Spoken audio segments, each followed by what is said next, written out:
So what do you do if you're trapped inside of a grocery store being chased and hunted down by a masked killer? Well, this film is going to give us an answer for that.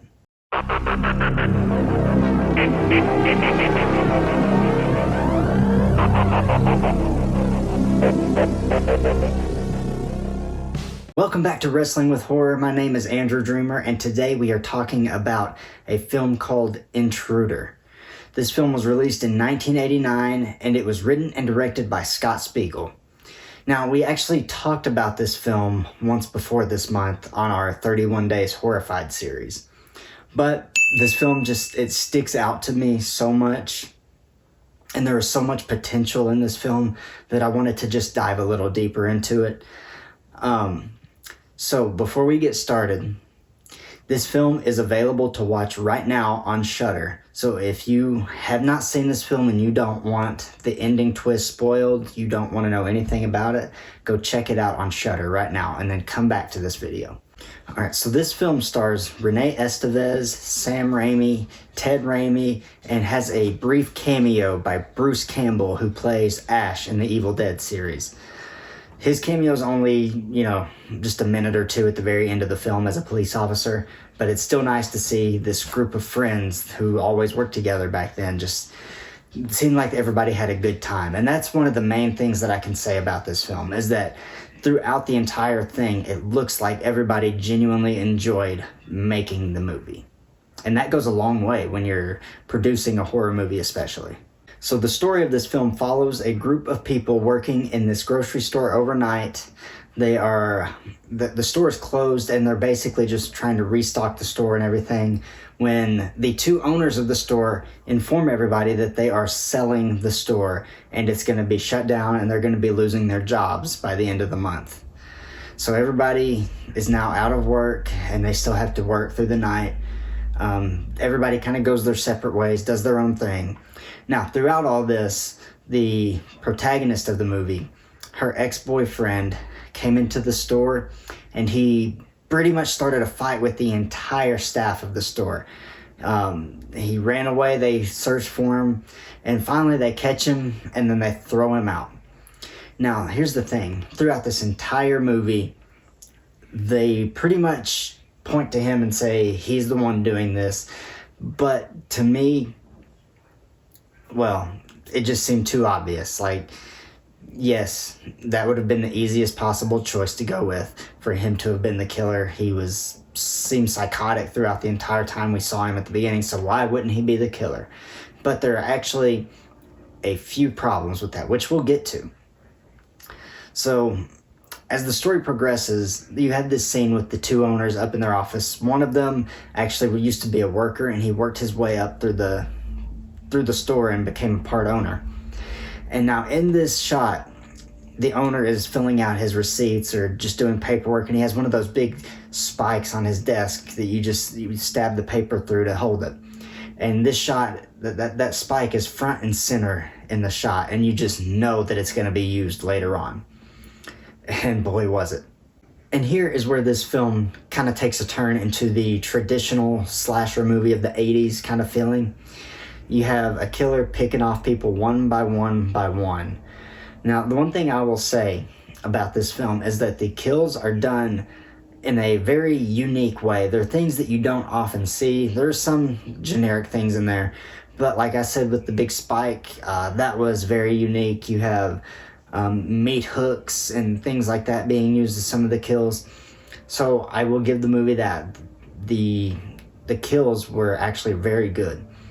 And the same thing can be said about the gore in this movie. There's quite a bit of gore, and the prosthetic effects don't always look the best, but that's just because of budget constraints, things like that. But they're passable, they're serviceable, and they don't turn me away from the movie whatsoever. I've said it 100 times before, I will take a prosthetic effect over a CGI effect any day of the week, and this film is no exception to that.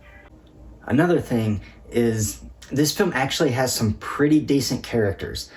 We spend some time with them, we learn about them a little bit, and we actually kind of care about them, which is a lot of A lot of horror movies from that time period have that problem where these people are basically just meat sacks that are used as cannon fodder and just thrown out there to be killed. In this movie, you get a little more depth to these people. They feel natural for the kind of age that they're supposed to be portraying, which is going to be like 18, 19-year-olds. It feels pretty accurate for the time and what that would be like. The rest of the movie kind of plays out like you would expect coming up on the third act. And in these movies, there's always got to be some sort of twist. And this movie's no different. But this is where my biggest issues with the film first show up. The twist, when we get to that reveal, I thought it was actually a pretty dumb reveal. I thought the twist was stupid. We find out that the killer is actually not the ex-boyfriend of the main protagonist, played by Renee Estevez. And it's actually the owner of the store who used to be a co-worker with these people. And he says that he did it because he couldn't let the other owner destroy what they worked so hard to build. That store is his life. He didn't want to just give it up without a fight. And so he basically just took it upon himself to kill that owner, to kill the people that work in the store. And it seems like a very dumb reason for him doing this, because he gave no signs of being this psychotic whatsoever throughout the entirety of the movie. And the last time we actually saw this character, he was in a fight with the ex-boyfriend when he caught him outside. So we weren't really sure what happened to either one of them. We assumed that the ex-boyfriend made it out alive, which he did when he shows back up in the third act trying to be the savior, acting like we didn't just see this man be abusive at the beginning of this film. Sorry, I can't get behind this guy as a hero coming to save the day. It just doesn't work for me. But the ex-boyfriend and our protagonist, they get the upper hand, and they basically defeat this killer. They defeat the killer, and then you get the cops finally showing up after there's this running gag through the movie of them taking forever to show up. But they finally show up. We get Bruce Campbell's cameo, and basically what happens is they show up and they arrest the main character and her ex-boyfriend, believing that they are the murderers.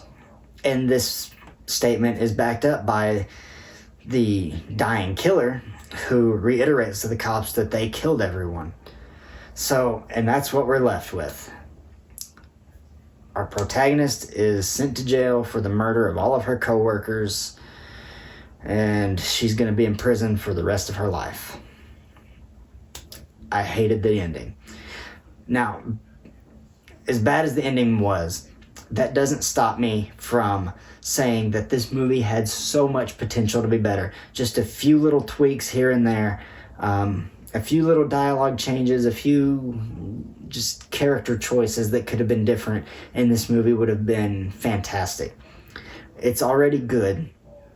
It is a very good movie that you should go out and watch. It's definitely worth it, especially if it's streaming, which it is on Shudder, as I said. So go check that out. It's a very good movie, but there was more there. They could have done a little bit better with the third act, and it would have been one of my favorite slashers I've seen in a long time, as a matter of fact. But that is my review for Intruder. As I said, this film is just fun. It's nice to see all these people working together. You know that they're all friends, and they just had a great time making this movie. The budget wasn't very big, but that didn't stop them. They still got the movie that they wanted made. And that's, at the end of the day, you know what? Congratulations, they did it. I'm happy that they did it, and I'm happy that they had a good time with it. So thank you to everybody who has made October such a successful month for this channel. I appreciate all the support, all the comments, all the likes, every bit of it. It does not go unnoticed. I do my best to respond to every comment. If I've missed any, I truly apologize. But make sure you subscribe to the channel if you haven't already done that. Turn your notifications on.